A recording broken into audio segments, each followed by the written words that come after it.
Hello, hello, hello. Welcome to the Ganja Yoga Book Club. I've got Tia Marie here, who she and I have been reading the book Becoming Supernatural now for, gosh, how many weeks has it been now? How many chapters are there? What chapter are we on? Chapter 12. So it's been 12 weeks? Divided by 6 weeks. Not 6 weeks, 6 to 7 weeks. Wow. Feels like it's been forever. I gotta find my book. Keep talking. But I posted this also. I think that normally when I start reading a book, I find it really interesting. And then someone tells me about another book, and I'm like, ooh, let me get that book too. And then I start reading the other book, and then I put this book down, and then I have all of these half-read books.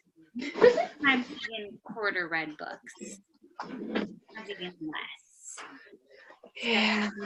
I'm finding the value of a book club is that I stay committed to reading the book from start to finish. Yes. Ditto. And it's interesting because especially this chapter, is very intellectual. So intellectual. I love it. So it's on the pineal gland. And what we'll do first is maybe we can just start with sharing like what it is that we learned from this chapter. Before we dive into that, I just want to add, because this is Ganja Yoga Book Club, so people are interested in what it is that we do every Wednesday night with our Wednesday night rituals. I just want to take a moment to celebrate. We had a phenomenal Ganja Yoga full day retreat. Yes. Super fun. And I gotta say, it's really cool because I felt all the lessons that I've received from this, the teachings and the wisdom, so very present during this retreat. Mm-hmm. And we talked a lot about, with it being the 2020 vision, this being our first, and it was the day after the full wolf moon. Oh! Yes. And I think the wolf moon has to do with it being the first full moon of the year. Yeah. So it was a very special moon. It was a very special group of people. And it was just really beautiful to be able to state like what it is that we're calling in, or being present to what is already here that is about to be unveiled. Yeah. And from my personal experience, I can say that there was some trauma that was released out of me and cleared the way for new things to happen. So it was completely magical, completely transformative, and really needed to happen. So that it was an amazing retreat. It needed to be all day to let loose and be that vulnerable, Yep. So, yeah. Yeah, and it's great because, after Shakti's sound healing, both Mikhail and I came out of it being like, we need a full weekend now. Yeah. So, more to come. And it was just so beautiful to see it, having my own mom there and seeing her role in that healing. And, something that you mentioned, Tia, about how it took letting go of some trauma so that we can make space for that vision, right? Mm-hmm. There's Right. trauma sitting in that seat, then we got to scoot it on over and be like, thank you, your time is up now, you can move now. Yep, exactly. I felt like for me that needed to happen, for me personally. But anyways. No. Yeah. Thank you for sharing that. Yeah. So coming back to chapter 12, the pineal gland. Oh man. Where do we start? I'm going to start with the second page of the chapter, page 256. He asks the question, and this relates to everything that we do in Ganja Yoga with the meditation. He asks, if someone can sit in a chair with their eyes closed during meditation and have a significantly heightened sensory experience without their senses, it begs the question, what is happening in the brain to explain this supernatural effect. It is pretty supernatural to be in. Uh-oh. I think something happened. Are you frozen? Is it me? Well, super. Okay, there you are. Wait, no, you're not there. Is it me? I think it might be me.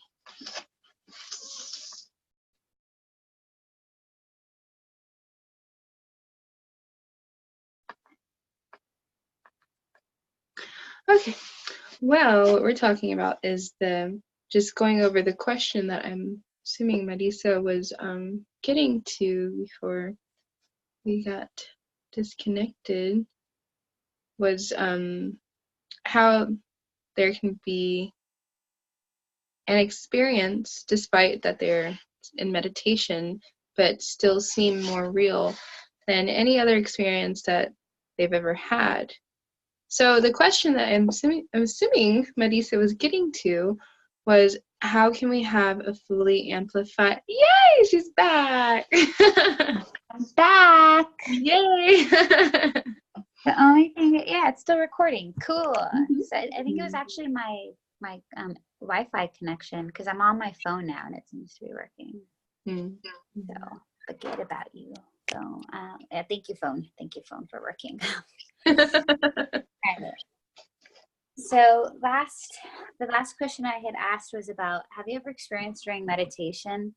This has happened to me before, where I just there's certain memories that come up, certain feelings.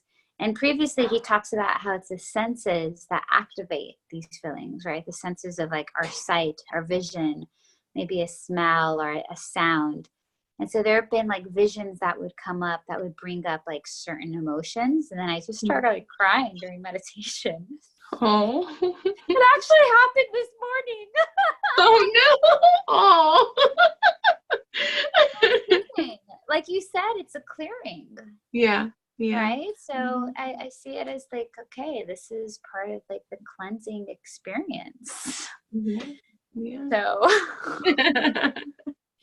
I felt so much better afterwards. Yeah.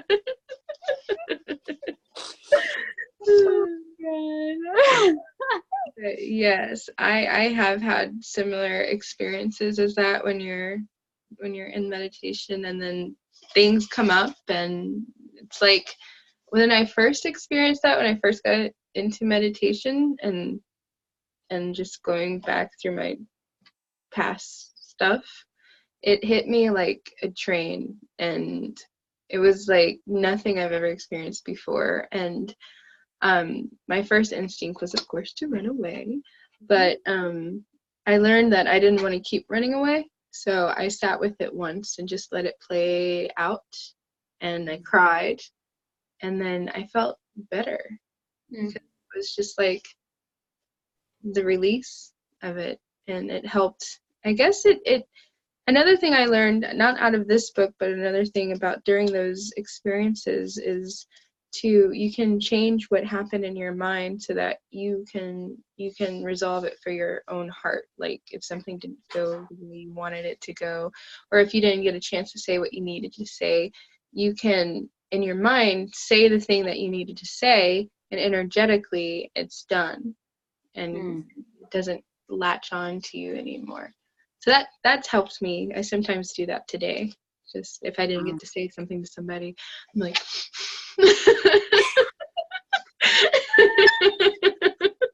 oh my gosh. You know, that really hits home, because I feel like that's exactly what happened last night with something, where something didn't go the way I thought I wanted it to go. And it was so helpful, Tia, for you to be there in that experience and to go into the bathroom. Don't have seen songs the way I felt like I wanted it to be sung. Right. So I can relate completely to that. It's a good reminder of stepping back into our power, right? Because it's so easy to like be like, oh, it didn't go the way we wanted to go, boo-hoo. Wah, wah, wah. Like, class, I'm such a victim. You know? Or actually do something about it. You know, this is where I believe taking control is not a bad thing. You know, I think sometimes in our mind we think, oh, we're always so controlling of things, but there's a light side and a dark side to control. Yeah. Sometimes it is good to take control of things. So yes. So thank you for helping me take control of, like, this is how I would like for this song to be shared, you know, and to like be able to just do it for myself to feel complete. Yeah. And that way, let it go and like remember it is all perfect. Exactly. Exactly. So, you know, he asked this question, you know, like what's happening in the brain to explain the supernatural effect. And then, you know, this whole chapter is on the pineal gland. And something that I learned, and like I had heard this before, but I don't think it really sunk in until I just reread this chapter about 30 minutes ago, was that, you know, hormones, like our body is filled with so many different kinds of hormones, and they're stored in different places. And, you know, in Kundalini Yoga, we talk a lot about the pituitary gland, right? This is like the master gland. And then you hear it a lot. Another term that you hear a lot is the pineal gland. Mm-hmm. And so you see this a lot, and you think of like the root word of the pineal gland is pine. So it's kind of like this pine cone that we have, this tiny little gland like that goes deep into like the third eye. Mm-hmm. Mm-hmm. And it turns out that the hormone that is created in the pineal gland is, do you remember? Drum roll, please. Melatonin! Woo! Apparently, melatonin is known as the dreaming neurotransmitter. And yeah, this kind of ties into another gift that Tia shares around like dream circles, dream work. And I didn't tell you, Tia, but last night I had a dream. Yeah. Shrikala was in my dream. He had a brother. And we were just having a great time. We were just being homies in my dream. It was great.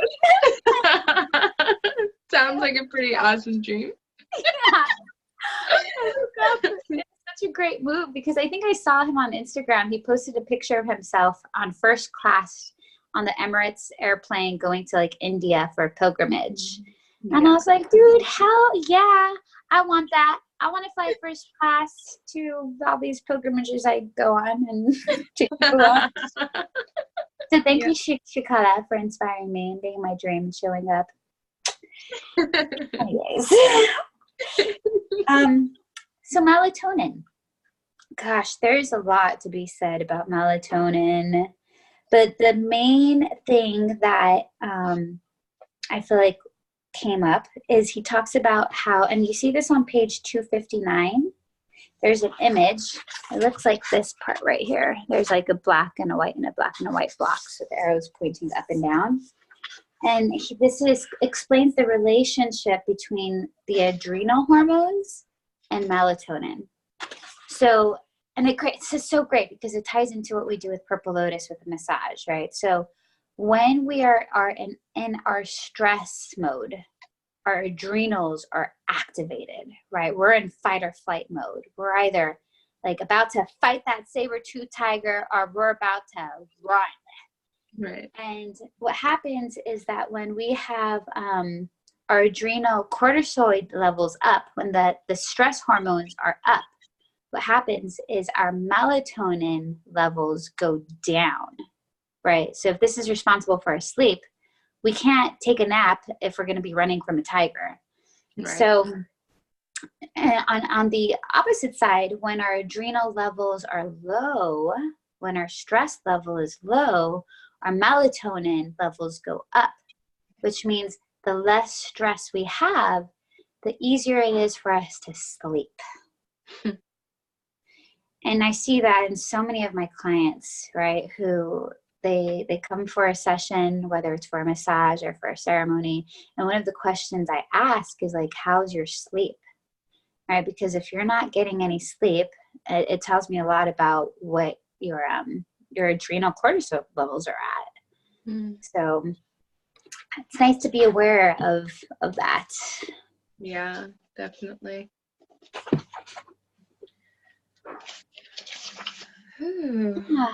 And then on page 260, he lists all these scientific facts about melatonin, right? I'm not going to list them all because there's some words that are really big and I'm not completely. I'm going to skip the big scientific words. But just some interesting facts out of this list. You know, it, like I mentioned before, it stops the excess secretion of cortisol in response to stress. Thank you. It improves carbohydrate metabolism. So this basically, it helps us with digestion. So if we're sleeping, we're better. We're digesting our food better. It helps with our immune system. It decreases the development of certain tumors. It increases lifespan in laboratory rats by 25%. Interesting. It activates a neuroprotective role in the brain. It increases REM sleep, which is our dream sleep, and it stimulates free radical scavenging, so that anti-aging, the antioxidants, and it promotes DNA repair and replication.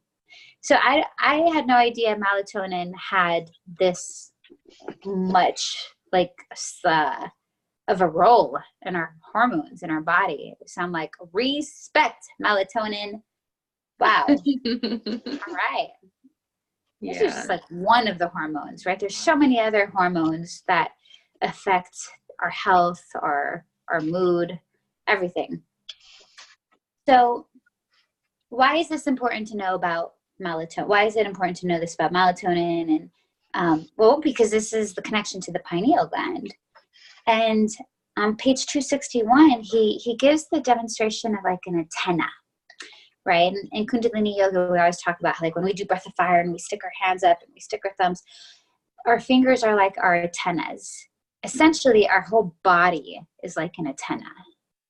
And even Shakti was talking about this at the Ganja Yoga, about the number 111, right? It was being such like, it's a portal, right? Because our body is almost like a bridge between like the earth energy and that universal energy.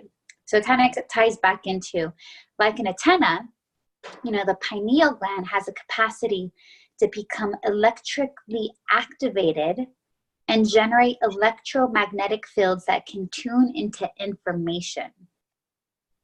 So the question that this brought up for me is that, okay, what information am I tuning my pineal gland into? Right. Which is why in a previous chapter, he talked about how he understands why watching TV, why it's called programming, right? Because when we're sitting in front of a screen and we're being told about all these pharmaceutical drugs and how it could do this for us and it could do that for us, but then in the small print or in that low, really fast speaking voice when they list all of the side effects, you know, like, what is that? Like the fear that we're getting programmed about like our health or even like money or our beauty. Like we're being programmed to think a certain way.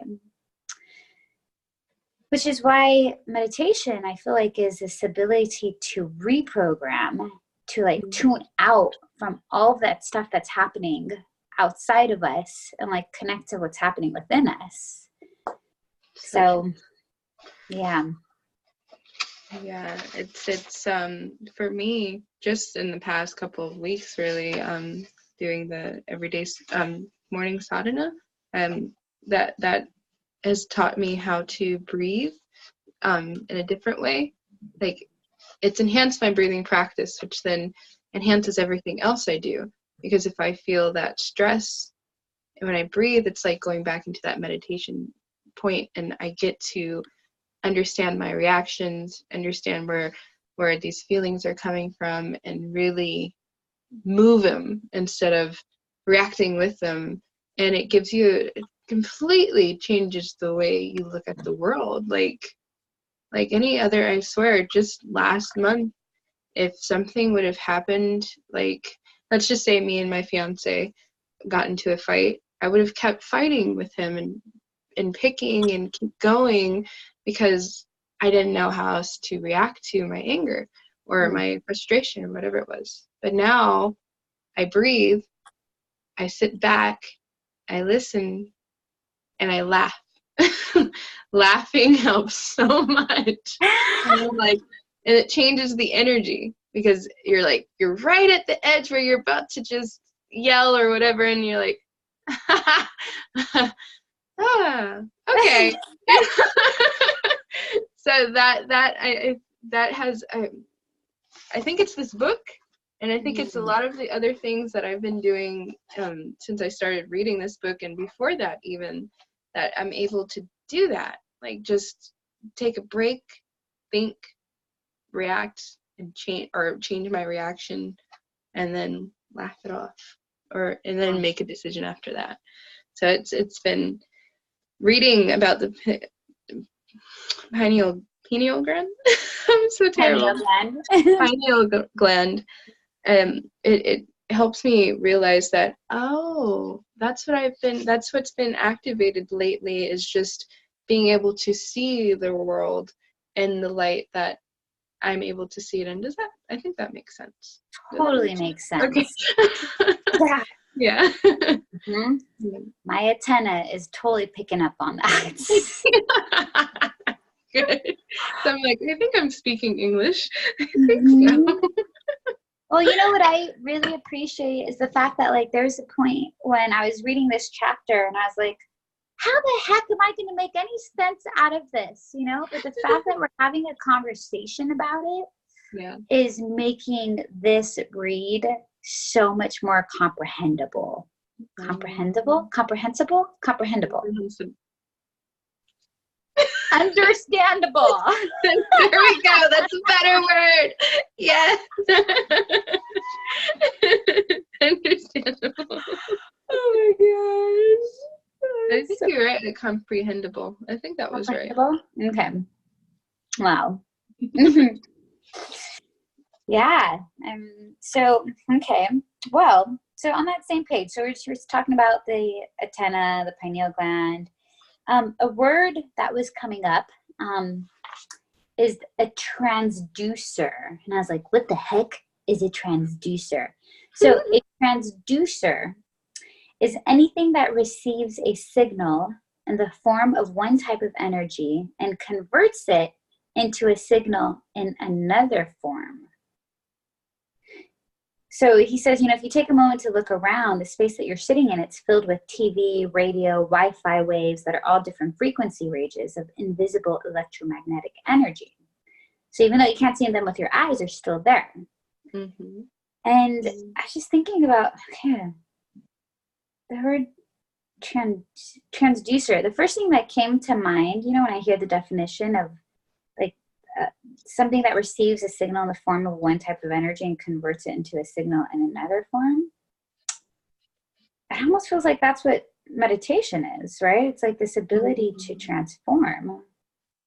Yeah. And then he proceeds to say on page 262, that very top line, the pineal gland is activated. It can tune into higher dimensions of the space and time, which we learned in the previous chapter is the realm of time-space. And I definitely have felt that happen. This thing happens whenever I do, it's mostly either Kundalini yoga or breath of fire, or, and I feel like it's happened for people in Ganja yoga. When, let's say we're doing breath of fire, we're pumping the navel in and out, we're creating this pressure, we're activating the blood circulation. Then when you take a deep breath in, and then when you hold it and you squeeze the root lock and you hold, and then on the exhale, when you imagine that energy just releasing, so many times I've experienced this, I can feel my blood circulating. I could feel the waters in my body. Yeah. And it's like ultimate presence is what it feels like. Yeah. And sometimes I'm like, oh my God, that feels so good. Why don't I do this more often? Yeah. So That's funny. I had a similar experience at the retreat. It's this thing came to me that you literally just reminded me of. I was sitting there while we were doing the breathe in, breathe out, and what I saw, it was so crazy because you led us to do root locks, which is similar to the squeezing everything in, holding it, and then releasing. For me, what I saw, it was the movement of energy. Like, okay, so I was sitting here, breathe in, it's breathing, you're pulling up energy. And then when you squeeze it, it's like reaching every point of you. And then when you release it, it's like you're pushing down the things that you don't need anymore, which is making room for the things that you want to bring in. It's like a constant push-pull, so that push down, pull up, bring up the nutrients that goes in when you squeeze, and then you release the things that no longer serve or that you didn't use, and then you come back up and you bring in the things that you do, and it's just a constant up, down, just, yeah. So that's what I saw. And then So what you just explained, like, pretty much defined the piezoelectric effect. The piezoelectric effect. Like, you probably could not have defined it any better in more like understandable terms. It talks about like crystals and rhombohedron shapes and hexahedron shapes. I'm like, what? Okay, what? So basically what I underlined here to kind of highlight the sentences that were bringing in more clarity was basically exactly what you explained. So he talks about the breathing technique, right? So the purpose of the breathing technique, this is under that number 1 piezoelectric effect, the second paragraph. The purpose of the breathing technique we do before many meditations is to pull the mind out of the body by liberating potential energy stored as emotions in the lower 3 energy centers. So as we inhale and we contract those intrinsic muscles, follow our breath from the perineum, which is that spot right in between, for women, it's right in between the vagina and the anus. For men, it's that spot right in between the anus and the shaft of the penis. So and the perineum is like the very root of our body, right? So the perineum, all the way up to the spine, to the top of our head, and then hold our breath and squeeze those muscles more, we're increasing intrathecal pressure. That's the fancier word for what you just said, Tia. And so as you mentioned earlier in the book, this internal pressure created when you push up against your insides, for example, when you hold your breath and lift something heavy. So the word piezoelectric is derived from the Greek words piezein, which means to squeeze or press, and piezo, which means to push. So it's no coincidence that I asked you to hold your breath and squeeze the intrinsic muscles, because when you do this, you're pushing the cerebral spinal fluid up against the pineal gland, exerting mechanical stress on it. And this mechanical stress translates into an electric charge, and it's this exact action that compresses the stacked crystals in the pineal gland and creates a piezoelectric effect. So that's like a much fancier way of kind of describing what your actual experience was. Ooh. Yeah. Yeah. And it's cool because there's a part of me that, as I was reading this, I was like, man, I just want to experience it. I don't want to read the scientific stuff behind it. However, there is the librarian part inside of me, the intellectual mind, which like does want to understand. And I feel like it is, I love that, you know, he's a doctor, right? And he's able to kind of explain so that it's not just hippy dippy stuff that we're doing. Like, there's a real science to this. Well, that's pretty exciting. Yeah, definitely. Well, I'm gonna Skip forward to page 266. And I love, he gave them an example. Under there's a bolded part called number 3, energy is delivered directly to the brain. And I love the visual that he gives of a rocket ship going into space. He says, much like sending a rocket ship into space, overcoming gravity to get it off the ground is the part that requires the most energy. I had a visual of me trying to get out of bed this morning. Oh. It was really hard. I don't know. It was a busy weekend. My body was just needing rest. So I'm glad I honored my body and let her rest. But there's a part of me that really loves being up at 6 a.m. to do my morning practice. I don't think I got out of bed till like 8. And I literally had to pill myself out of bed. It took a lot of energy. So much like sending a rocket space into space or getting your body out of bed, overcoming gravity to get it off the ground or out of bed is the part that requires the most energy. So to move that energy from our lower centers demands a great deal of intensity and effort.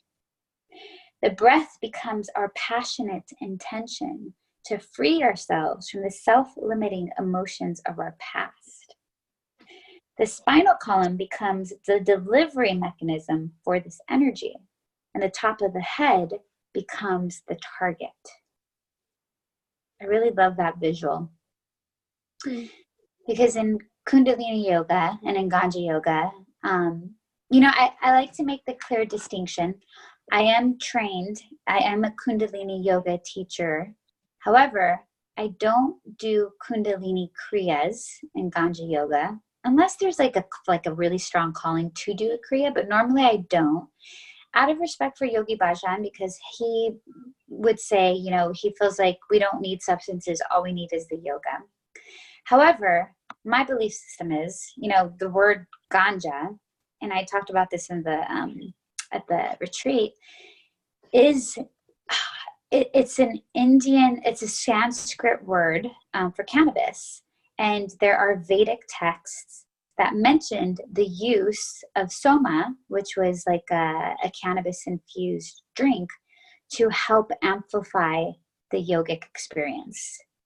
So I consider this a form of Tantra yoga, and Kundalini is actually considered a Tantra yoga.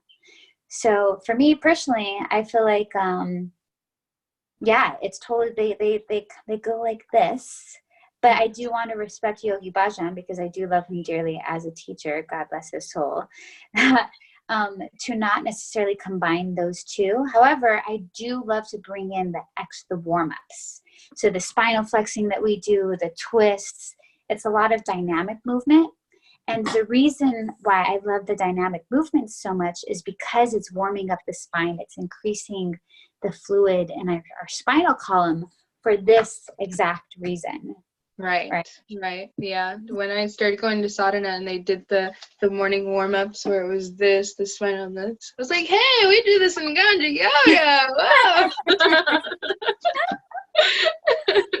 I do it in Ganja yoga. I also do it when I teach kids yoga. This is just movement. We can't necessarily define it as Kundalini. Yes, Kundalini has, and that's what I love about Yogi Bhajan, is that he has adopted other mantras or songs and movements and incorporated it into his practice, and labeled it Kundalini Yoga by Yogi Bhajan. But even that song that we end with, usually after a Kundalini class, the Long Time Sun song is like an old Irish folk song.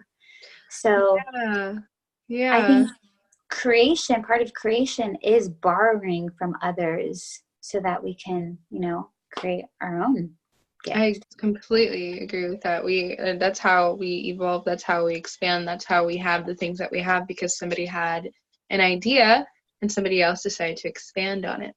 So it's the whole basis of creation is being inspired by somebody else's idea and taking it to another level. So yeah, and I think that's what you're doing here with with the warm-ups and getting the Mhm. bodies ready for that. Yeah. How much it is into this book. Yeah, right? Perfect. So great. Oh my gosh. You should create a team of supernatural Ganja yoginis that specialize in this. Yes. Yes. Oh my God. You know, on page 274, there's another bolded title called Tuning into Higher Dimensions, the Pineal Gland as a Transducer. And he starts off with a quote from Jesus. And he says, depending on your translation you're using, in Matthew 6:22, Jesus said, if thine eye be single, thy whole body shall be full of light. If thine eye be single, the whole body shall be full of light. And he says, I believe he was talking about activating the pineal gland because this allows us to experience a broader spectrum of reality. He says many of our students can attest to the fact that when their pineal gland becomes activated, when they fully connect with the unified field, their whole body becomes filled with energy and light. Beginning from the cosmic field, energy from beyond their senses enters through the top of their head and travels down through the whole body. And when this occurs, they experience downloadable information beyond their memory base or the predictable knowns of their daily lives. And it all begins with a chemical alteration of melatonin in the pineal gland. Wow. It's a lot of information. It's a lot of, I like how he brings in science with like the Bible. You know, like I was born and raised Catholic. I'm not a practicing Catholic now. However, I do dig Jesus big time. And I love that he's a prophet and like his message was love. So there's definitely a lot of value that I take from what he has to share. Mm-hmm. And it's cool because have you ever read the book The Magdalene Manuscript? I have not. So good. It's a channeled reading of Mary Magdalene. And basically, I did not know this until I read this book, but she was a tantrika. It turns out, you know, from what I learned growing up in Catholic school, Mary Magdalene was a prostitute who was basically like shamed and condemned. However, there's this whole other side of, you know, because I feel like Catholicism is a very patriarchal, it is a very patriarchal religion. However, reading this book just shined light on this whole other side of like what feels to me is very true, the story of Mary Magdalene, about how she was actually a huge support for Jesus and him being able to what's the word, like, you know how he died and he resurrected and his soul like went on to become eventually Horus being like the Egyptian god, the sun god. I'm like, I didn't learn that in Catholic school. But it's not Horus. It's, you know, it's not their teachings, which is okay. I've accepted that. However, it's given me this whole new understanding of Jesus also being into tantric yoga and like Jesus being the yogi. And the reason why I brought that up was because on page 283, you see this image of the eye of Horus. And I just thought of Jesus and him becoming Horus eventually. And it is so cool because they have a cross section of the brain, of the limbic brain. And so he says, if you slice the brain down the middle, you can view the limbic brain and take a look and you'll notice a striking resemblance to the eye of Horus. Yeah. And what comes up for me is the word Christ I think what happened is we kind of attached Christ to like a person, like identifying with like Jesus and the Trinity. But really, I think, God, I don't, hopefully I can get this right. From what I remember someone teaching once is they were saying it's about having a Christ, what's the word? Like, Consciousness? yes, thank you. Oh, okay. Christ consciousness. Christ consciousness, yes. This is just a reminder if that we have this in our brain, if we have the symbol of Horus in our limbic brain, this is just a reminder of our connection to Christ consciousness. And like, this is totally my own belief system. I don't expect anyone to like sign on to this, but this is like everything that I'm reading and how it's all coming together. I just find it fascinating. It definitely is fascinating. I had my own experience with the pineal gland and the eye of Horus a couple years ago. I was getting really into activating the pineal gland because I didn't know. This was before Kundalini yoga. This was before any of this stuff. It was just me being curious about how my brain works. And I was reading it and talking about the decrystallization of it to have it work better. That's the best words I could come up with at the time. And one day, this was after I moved here. I was in my first place with a roommate, and I had a mirror, and I was sitting in front of the mirror, and this is when I was releasing a lot of the past trauma, so I was crying. And you ever play with those magic eye books where the image pops out? Yeah. So I did that once, but instead of looking at the book, I looked at my reflection in the mirror, and I was crying. So I was meditating with myself crying so that I could, try to figure out how to move past this part in me. And then my eyes relaxed like I was looking at the magic eye book. And then my eye became one eye, and I had a tear going down with the one eye, and it looked just like the eye of Horus. And I was like, whoa. And it hit me that it's on the inside of us. It's the inner us, like, because I was just looking at my reflection, and it was just me, and just making it all became just one thing that was looking at me. It was me, and it was talking about the inside, and I was like, and it changed my whole perspective about the pineal gland and the eye of Horus, and how it's actually inside of us. And I was just like, oh, that makes so much sense. But this book reminded me of that, and I was like, hey, you booker.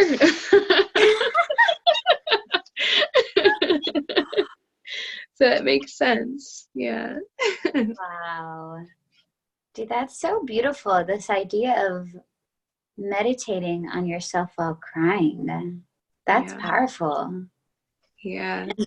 Like, what an incredible way of being vulnerable with yourself. Right? Let me try that. Just stand in front of a mirror and just be like, cry, Marisa. Cry. It works best if you're already crying. If you're already crying, you don't have to force yourself to cry.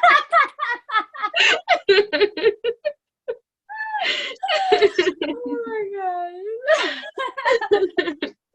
Good to know. Good to know. Oh my gosh. Oh wow. Well, with only 15 minutes left, I would like to. God, there's this, and we haven't really covered everything, but I feel like we covered a pretty good amount. Mm-hmm. So I'd like to. Gosh. Actually, I'll just explain the last part that he ends with in this chapter. He calls. I don't know how to say that word. Caduceus, the alchemy of the self. And he has this image of the snake, like making that double helix, right? And I feel like that's very popular. Oh, it's actually on the front of his cover, right? Yeah. And so he talks about tuning into higher dimensions of time and space meditation. So he's saying that since melatonin levels are at their height between 1 a.m. and 4 a.m., it's the best time to do this meditation. Now, Tia, I feel like you're kind of already doing that. Yeah, I just read that again and I was like, I'm doing this. Yeah. And even in Kundalini Yoga, if you're not familiar with sadhana, for anyone listening, it's an early morning practice, which usually takes place at like 4 or 4:15.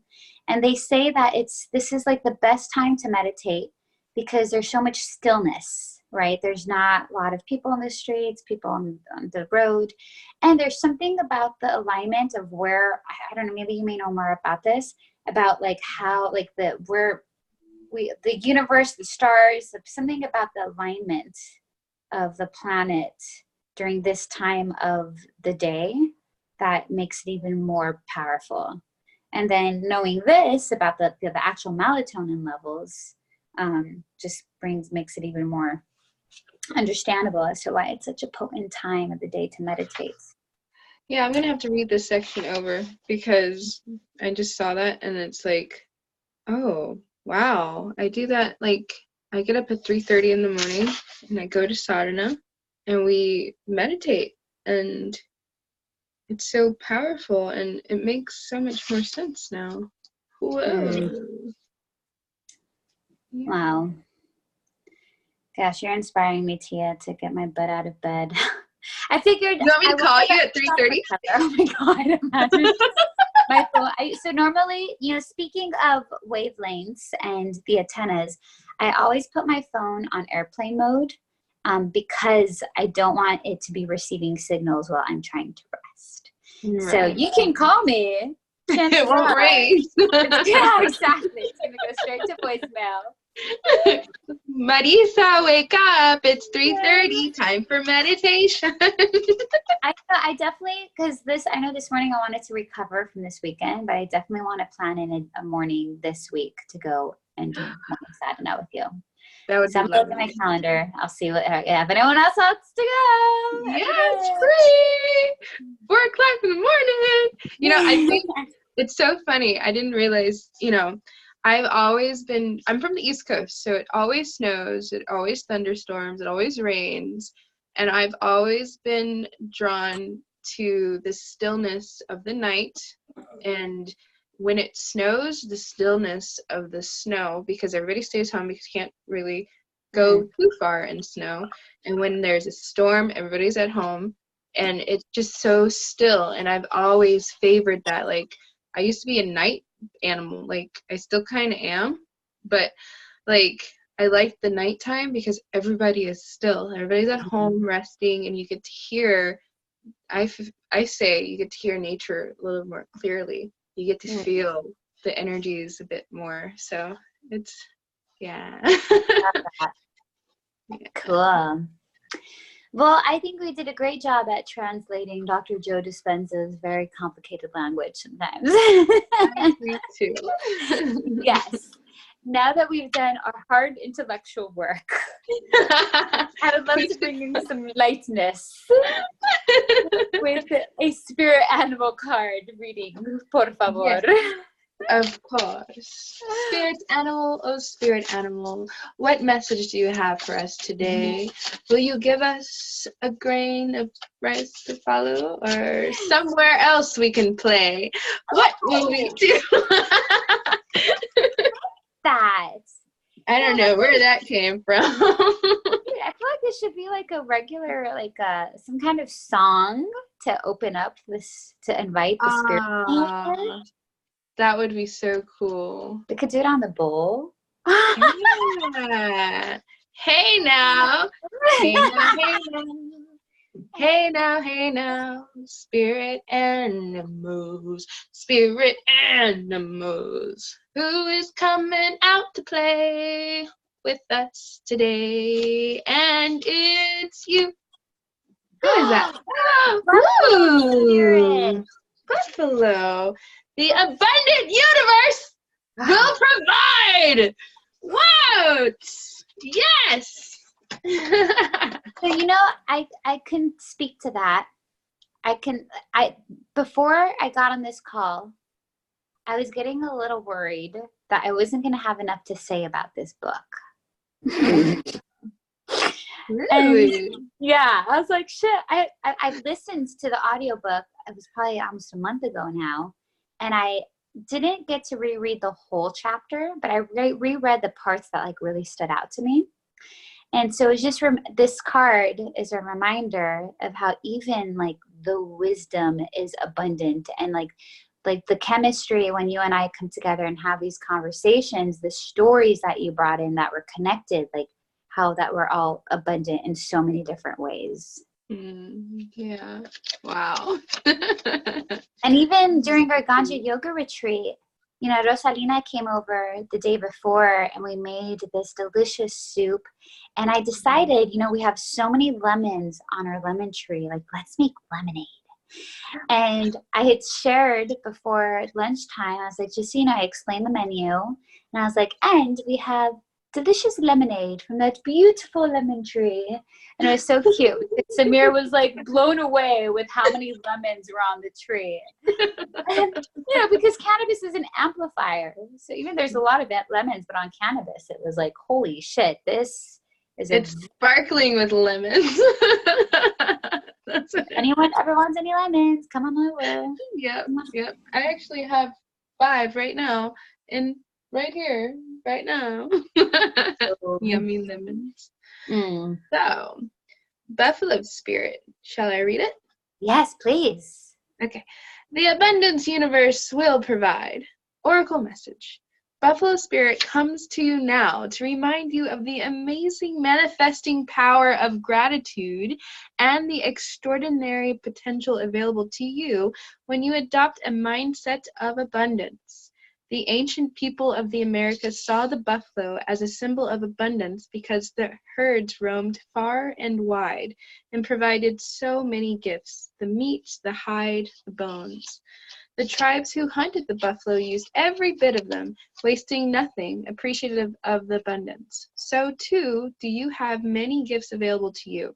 Buffalo Spirit appears to let you know that you are in a powerful time to manifest your desires, not by force or pushing, but rather by following a natural path that rises up before you, trusting that there is always plenty to go around, whether it be love, money, inspiration, or support. It's all there for you to claim. Wow, thank you. There's a little more, but I think we got most of it. What do you think? Is it the protection? No. Protection message? Oh yeah, finish it. Okay. When you are grateful, you immediately align yourself with the truth that the world is rich and teeming with resources. There is always more than enough, and you are always enough. At this time, you can expect all your intentions and needs to come into form that is right for you. Your heartfelt gratitude is making you a magnet for miracles. Didn't you want more miracles at one point? Buffalo Spirit's message is to remember that you co-create your reality in partnership with Spirit. So offer up your thanks and your prayers even before you see conditions you desire, not just for yourself, but for others too. Then you will quickly see the results in tangible ways. Gratitude has the magic to grow the good, so offer thanks and praise as you acknowledge all that you have and all that is possible. Wow. Yay, That's thank you, Buffalo. Yes, indeed. You're welcome. No problem. I love the earrings, the feather earrings you have on your horn. Thank you. And I love your tribal markers too. These are natural, baby. Natural. And it's a number 10, and January 10th was when it was the full wolf moon. Interesting. Ow! Not really good at being a wolf. I'm just a buffalo. Hey, but guess what? You both have 4 legs. Yes, he is my partner. Sometimes, yes. Sometimes you get eaten by him? No, never. Oh my gosh, wolves eat buffaloes? I don't know. They might. sometimes, but they're kind of big, so maybe not. It would have to be a whole pack of them to take. Right? Yeah. That actually, yeah, interesting. Well, I mean, in the card reading, it says that their meat is used, right? Yeah, So if that's anything, true. people eat. We eat buffalo. I've never had buffalo meat, but I don't know thank if I you, have. buffalo. It's okay. We're here to provide everything you need.